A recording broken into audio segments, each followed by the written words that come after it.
So guys দেখেন আমি কি খাই, রামেনের মতো করে রান্না করেছি। যে সসেস, এটা একটা মুরগির মাংস, আর মুরগির মাংসের ঝোল ভিতরে আর দুইটা চিংড়ি মাছ, পুরা কিন্তু ইয়ামি। এটা কিন্তু সসেস। আপনাদেরকে খেয়ে দেখাই কেমন হয়েছে। তো গাইস এখন খেয়ে দেখাই কেমন হয়েছে। এই যে নুডলস,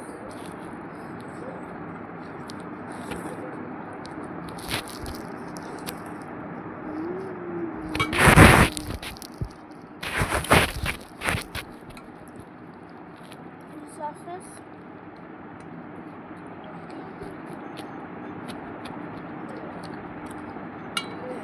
সসেস, এটা হচ্ছে চিকেন,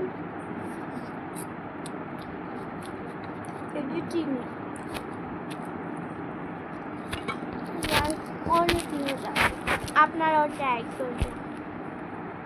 এখানে আমার আম্মু চলে গেছে।